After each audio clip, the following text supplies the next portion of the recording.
Extraction procedure. First you have to elevate the what? Mucoperiosteal flap. Okay. So first, if for example central incisor has to be extracted, open your mouth. Okay. First you have to use the periosteal elevator to reflect the mucoperiosteal flap. Okay. So there is a technique of elevation of a flap. Okay. So first and foremost, our aim is to relieve the papilla. This is the mesial papilla, this is the distal papilla. Okay, both the buccal and the palatal aspect, you have to relieve the papilla first. Okay, so this is the free gingival margin.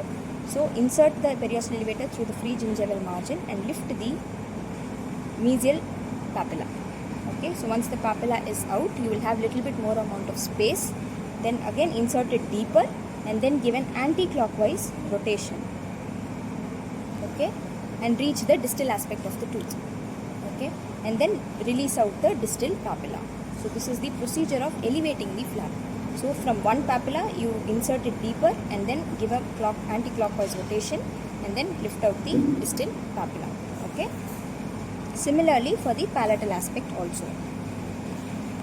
Palatal aspect also, you insert it at the free gingival margin, lift out the papilla and then give a clockwise rotation and then come to the distal papilla and lift out the distal papilla.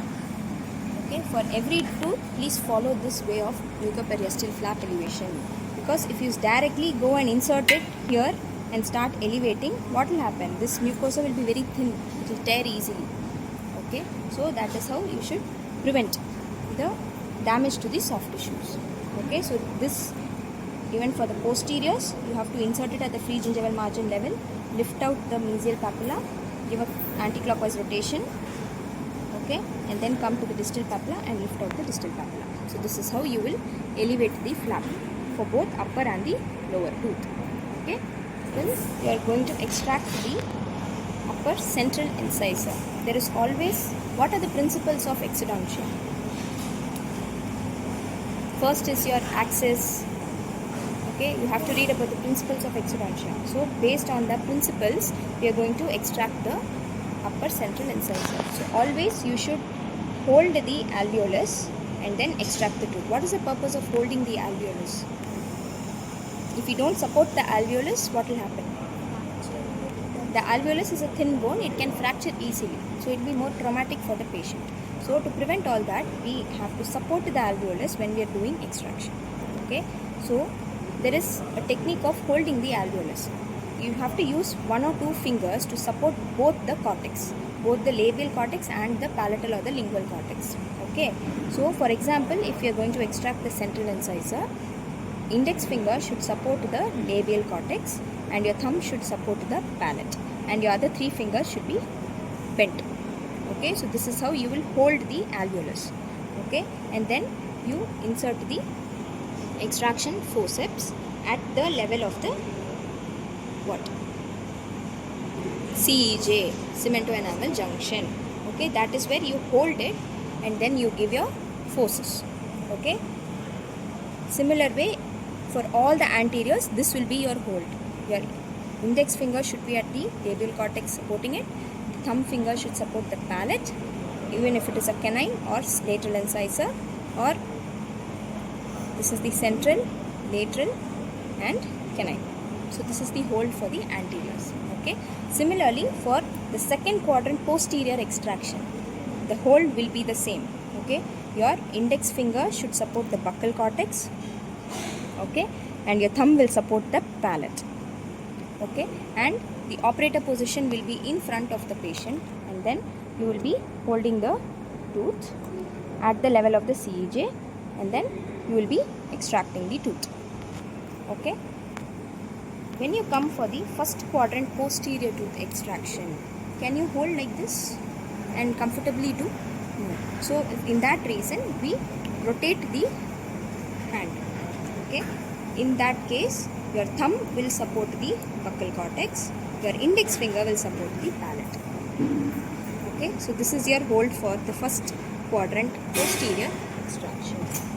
So for example, if the first quadrant premolar has to be extracted, so this will be my hold, this is the premolar forceps, and then I insert it and then extract it. Always when you see the forceps, the handle is curved. So this curvature should rest on your palm. So this will be your hold of the forceps. Always the palm should face towards the operator.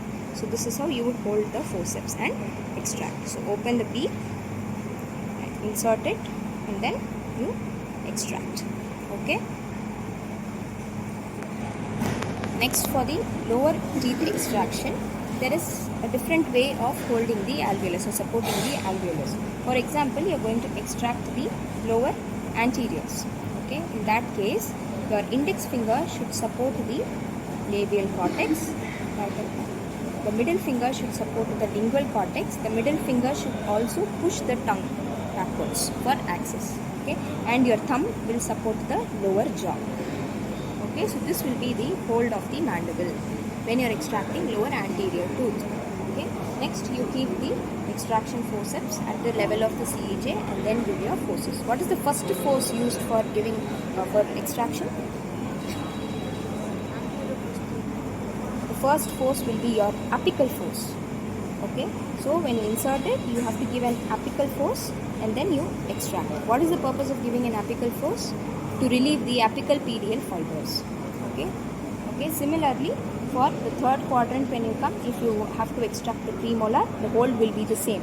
The index finger will support the buccal cortex, the middle finger the lingual cortex, and the thumb will be supporting the lower part of the mandible. And the forceps will engage parallelly to the tooth, and then you will extract. Okay.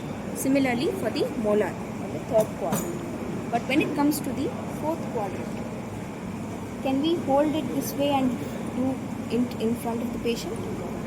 So for the fourth quadrant, the operator should stand behind the patient at around 10 o'clock position. That is, we go behind the patient, and then how are you going to support? The index finger will support the buccal cortex. Okay? The thumb will support the lingual cortex. And then all the three fingers will support the lower border of the mandible. So this makes sure that the mandible is under the operator's control. Okay, so this is how you hold, and then you insert the forceps. This is a molar forceps, and then we insert it at the CEJ. Okay, and we give the force. Okay, so this is how we go for extraction of fourth quadrant posterior tooth. Okay, any doubts? So for the extraction of first quadrant, second quadrant and the third quadrant, the operator should stand at 7 o'clock position. When you take a clock, it will be almost diagonally in front of the patient. That is at 7 o'clock position. Only for the fourth quadrant, the operator will go behind the patient at around 10 to 11 o'clock position and support the mandible and then extract. So this is the only difference for the fourth quadrant. Okay.